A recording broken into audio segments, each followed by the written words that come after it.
सफल बने, समर्थ बने, पावन बने जीवन।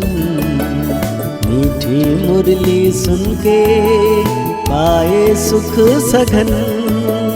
आज का चिंतन, आज का चिंतन।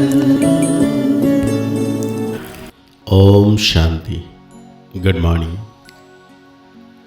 प्यार का सागर सर्वशक्तिवान मीठा बाबा आज हम बच्चों को बड़े प्यार से कह रहे हैं, जब तुम फूल बनेंगे तब ये भारत कांटों के जंगल से संपूर्ण फूलों का बगीचा बनेगा।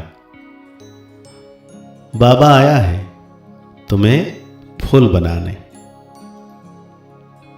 तो फूल बनकर क्या करना है? खुशबू फैलाना है। तो आज बाबा हम बच्चों को पूछ रहे हैं, मंदिर लायक बनने के लिए किन बातों पर विशेष ध्यान देना है। बाबा कहते हैं मंदिर लायक बनना है तो चलन और विशेष ध्यान दो। चलन बहुत मीठी और रयाल होना चाहिए, इतना मीठापन हो जो दूसरों को उसकी महसूसता आए। अनेकों को बाप का परिचय दो। अपना कल्याण करने के लिए अच्छी रीति पुरुषार्थ कर सर्विस पर लगे रहो। बाबा ने प्यारा सा गीत याद किए हैं, बदल जाए दुनिया ना बदलेंगे हम, बदल जाए दुनिया ना बदलेंगे हम। बाबा कहते हैं रूहानी बच्चे जानते हैं कि बाप ब्रह्मा द्वारा समझा रहे हैं,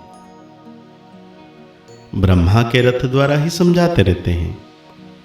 हम यह प्रतिज्ञा करते हैं कि श्रीमत पर हम इस भारत की भूमि को पवित्र से पवित्र बनाएंगे।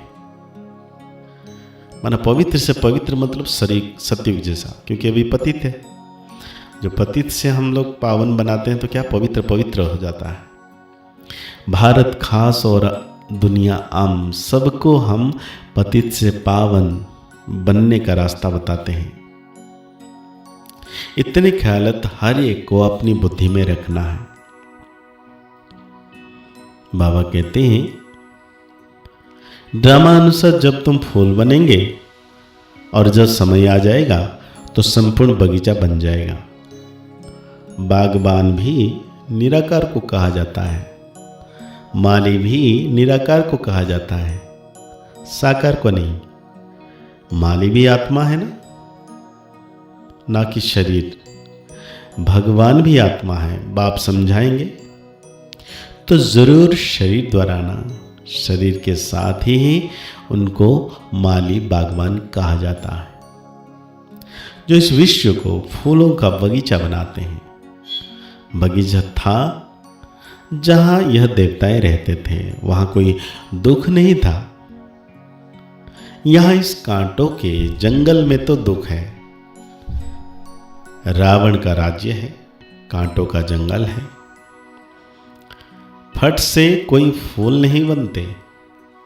देवताओं के आगे जाकर गाते भी हैं कि हम जन्म जन्मांतर के पापी हैं, अजामिल है। ऐसी प्रार्थना करते हैं, अब आकर हमको पुण्यात्मा बनाओ। समझते हैं अभी हम पापात्मा हैं। कोई समय पुण्यात्मा थे। अभी इस दुनिया में पुण्य आत्माओं के सिर्फ चित्र हैं। राजधानी के हेड्स के चित्र हैं और उन्हों को ऐसा बनाने वाला निराकार है शिव।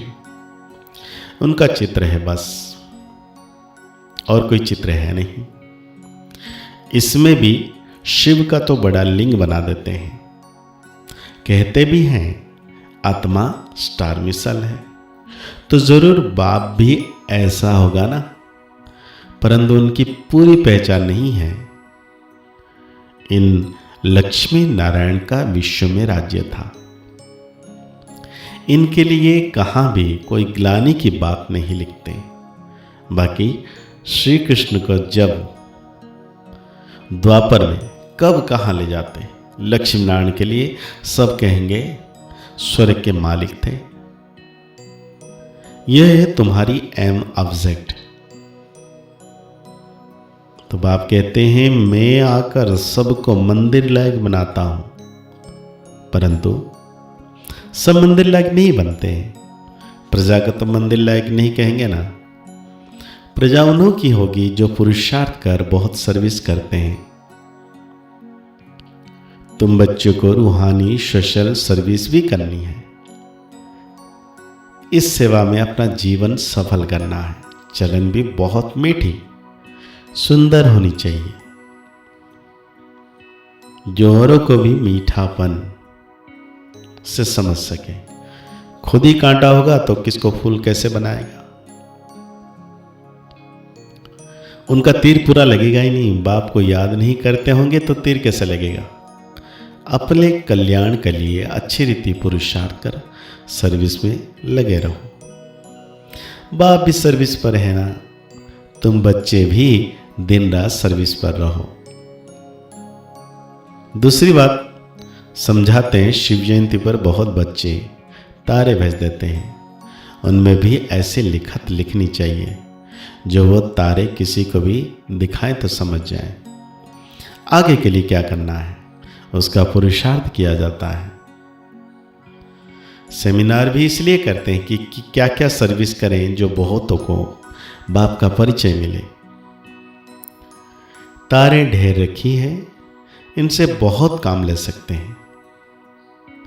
एड्रेस डालते हैं शिव बाबा केर ब्रह्मा। तुम बच्चे जानते हो कैसे नई रचना रचते हैं। यह अडॉप्शन है बाप की। कल्प कल्प बाप आकर शूद्र से ब्राह्मण बनाते हैं, फिर ब्राह्मणों से देवता बनाते हैं। ब्राह्मणों की सर्विस बहुत ऊंची है। वो ब्राह्मण लोग खुद ही पवित्र नहीं है तो दूसरे को पवित्र कैसे बनाएंगे। कोई भी ब्राह्मण सन्यासी को कभी राखी नहीं बांधेंगे। वो कहेंगे हम ही हैं ही पवित्र। तुम अपना मुंह देखो। तुम बच्चे भी कोई से राखी नहीं बंधवा सकते। दुनिया में तो सब एक दो को बांधते हैं। बहन भाई को बांधती है, ये रिवाज अभी निकला है। अभी तुम शूद्र से ब्राह्मण बनने के लिए पुरुषार्थ करते हो। बाप कहते हैं मैं पवित्र दुनिया बनाता हूं। अच्छा पुरुषार्थ थोड़े करते हैं, पवित्र तो सारी दुनिया बन जाती है। तुम्हारे लिए स्वर्ग की स्थापना करते हैं। यह ड्रामा अनुसार होना ही है, यह खेल बना हुआ है। तुम पवित्र बन जाते हो फिर विनाश शुरू हो जाता है। सत्य की स्थापना हो जाती है। ड्रामा को तो तुम समझ सकते हो। सतयुग में था देवताओं का राज्य, अभी नहीं है, फिर होना है। तुम हो रूहानी मिलिट्री। तुम 5 विकारों पर जीत पाने से जगत जीत बनने वाले हो। जन्म जन्मांतर के पाप कटने के लिए बाबा युक्तियां बताते हैं। बाप एक ही बार आकर युक्ति बताते हैं। बाप कहते हैं आत्माभिमानी बनो। तो आज धारणा के लिए बाबा कहते हैं रूहानी मिलिट्री बन। 5 विकारों पर जीत पानी है। पवित्र जरूर बनना है। श्रीमत पर भारत को पावन बनाने की सेवा करनी है। इस बेहद नाटक में हर पाठ आत्माभिमानी होकर बजाना है। कभी भी देह अभिमान में नहीं आना है। साक्षी होकर हर एक एक्टर का पार्ट देखना है। तो आज बाबा वरदान दे रहे हैं हम बच्चों को सदा खुशी व मौज की स्थिति में रहने वाले कंबाइंड स्वरूप के अनुभवी भव। बाप दादा बच्चों को सदा कहते हैं बच्चे बाप को हाथों में हाथ देकर चलो।